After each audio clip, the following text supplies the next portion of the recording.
నమస్తే ఎట్టున్నారు బాగున్నారా అంతా God of masses Nandamuri Balakrishna నటించిన డాకు మహారాజ్ మూవీ నిన్నటితో థియేటర్స్లో 50 రోజుల రన్ని కంప్లీట్ చేసుకుంది. దీంతో వరుసగా బాలయ్యకి 4th బ్లాక్ బస్టర్ తన ఖాతాలో పడింది ఈ సినిమాతో. ఇకపోతే వరుసగా 4 సినిమాలు కూడా 100 కోట్లకి పైగా కలెక్షన్స్ రాబట్టడమే కాదు, దిగ్విజయంగా 50 రోజులు 100 రోజుల రన్ని కూడా కంప్లీట్ చేసుకుంటున్నాయి. టాలీవుడ్ బాక్స్ ఆఫీస్ వద్ద బాలయ్య మాస్ మేనియా కంటిన్యూ అవుతూనే ఉంది. అఖండ మూవీ నుంచి డాకు మహారాజ్ మూవీ వరకు ప్రతి సినిమా కూడా తీవ్రమైన పోటీలో రిలీజ్ అవుతున్నా, అన్ సీజన్లో రిలీజ్ అవుతున్నా, థియేటర్స్ మాఫియా బాలయ్య సినిమాకి థియేటర్లు ఇవ్వకుండా హ్యాండ్ ఇచ్చిన ప్రతి సినిమాని బాలయ్య తన స్టార్డంతో విజయ తీరాలకి చేర్చి బ్రేక్ ఈవెన్ కంప్లీట్ చేయడమే కాకుండా అత్యధిక లాభాలు అందించి తన మాస్ క్రేజ్ ఎలాంటిదో, తన స్టార్డమ్ ఎలాంటిదో మళ్ళీ మళ్ళీ నిరూపించుకుంటున్నాడు. తన ఏజ్కి బాడీ లాంగ్వేజ్కి తగ్గ సెలెక్టెడ్ స్టోరీస్తో డిఫరెంట్ కంటెంట్స్ని అటెంప్ట్ చేస్తూ వేరియస్ క్యారెక్టర్స్ని ట్రై చేస్తూనే ఫ్యాన్స్కి కావాల్సిన మాస్ మసాలా ఎలిమెంట్స్ అన్నీ ఉండేలా చూసుకుంటూనే బాక్స్ ఆఫీస్ వద్ద ఘనమైన విజయాలు నమోదు చేస్తున్నాడు బాలయ్య. అఖండ, వీరసింహారెడ్డి, భగవంత్ కేసరి, డాకు మహారాజ్ వేటికవే ప్రత్యేకం. అయితే గత 3 సినిమాలు కూడా ఊర మాస్ని తలపిస్తాయి.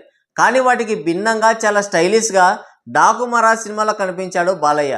Mass masala scenes, mass elevations, mass elements ఉన్నా కానీ వాటిని ప్రజెంట్ చేసిన తీరు, బాలయ్యని చూపించిన విధానం ప్రేక్షకుల్ని మంత్రముగ్ధుల్ని చేసింది. భీకరమైన పోటీల్లో రిలీజ్ అయిన Daaku Maharaj movie box office వద్ద దుమ్ము లేపింది. ఒకవైపు భారీ పాన్ ఇండియా ఫిల్మ్, మరోవైపు పక్కా ఫ్యామిలీ ఎంటర్టైనర్, పైగా సంక్రాంతి లాంటి ఫ్యామిలీ ఫెస్టివల్ సీజన్ అయినా సరే భారీ కలెక్షన్స్ రాబట్టి బ్రేక్ ఈవెన్ సాధించి కళ్ళు చెదిరే లాభాలు అందించి మరోసారి బాలయ్య బాక్సాఫీస్ స్టామినా ఏంటో నిరూపించింది డాకు మహారాజ్ మూవీ. థియేటర్స్లో మాస్ రచ్చ చేసిన బాలయ్య డాకు మహారాజ్ మూవీ రీసెంట్గా ఓటీటీలోకి అడుగుపెట్టి దుమ్ము దుమారం చేస్తుంది. తెలుగుతో పాటు మల్టీ లాంగ్వేజెస్లో స్ట్రీమింగ్కి వచ్చిన ఈ సినిమా అన్ని చోట్ల యునానిమస్ రెస్పాన్స్ని దక్కించుకుంది. తెలుగులోనే కాదు, మొత్తం వరల్డ్ వైడ్గా ఏకంగా టాప్ ట్రెండింగ్లోకి వచ్చేసింది సినిమా. పాకిస్తాన్, బంగ్లాదేశ్ లాంటి దేశాల్లో అయితే ఆడియన్స్ ఈ సినిమా చూసి వెర్రెత్తిపోతున్నారు. నిజంగా ఒక రీజనల్ మూవీకి బిగ్ అచీవ్మెంట్ అనే చెప్పాలి. ఇది పెద్ద పెద్ద పాన్ ఇండియన్ సినిమాలకు కూడా దక్కని ఆదరణ డాకు మహారాజ్ మూవీకి సొంతమైంది. కేరళ ఆడియన్స్ అయితే ఈ సినిమా కోసం బ్రహ్మరథం పడుతున్నారు. సోషల్ మీడియాలో మొత్తం డాకు పోస్టులతోనే నింపేశారు. ఇకపోతే ఈ సినిమాలో బాలయ్యకి ఇచ్చిన ఊరమాస్ ఎలివేషన్స్, 3 డిఫరెంట్ షేడ్స్లో బాలయ్య కనబడిచిన యాక్టింగ్ మతి పోగొట్టింది వాళ్ళకి. బాలయ్యని చూసి ట్రోల్ చేసి నవ్వుకునే వాళ్ళు కాస్త బాలయ్యని ఓవర్ నైట్ సూపర్ స్టార్ని చేసేశారు. అసలు ఒక అదర్ లాంగ్వేజ్ సినిమా కోసం కేరళ ఆడియన్స్ ఇంతలా వెర్రెత్తిపోవడం చరిత్రలో ఇదే మొదటిసారి.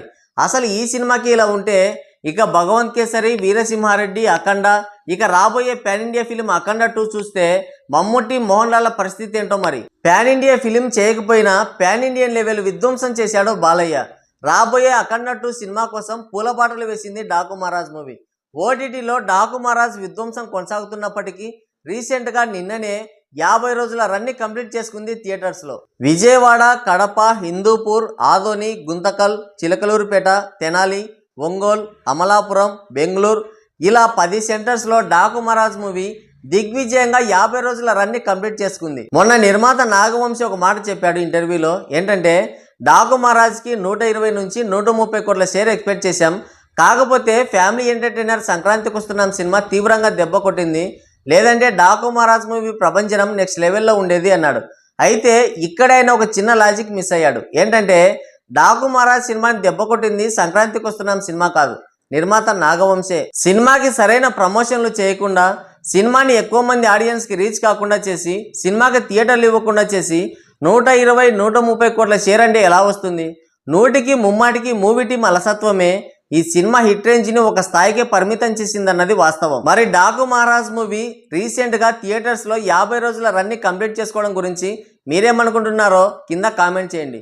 ఇంతసేపు వీడియో చూశారంటే మీకు నచ్చిందని అనుకుంటున్నాను. నచ్చితే ఒక లైక్ వేసుకోండి, వీలైతే సబ్స్క్రైబ్ చేసుకొని నాకు సపోర్ట్ చేయండి. Thank you.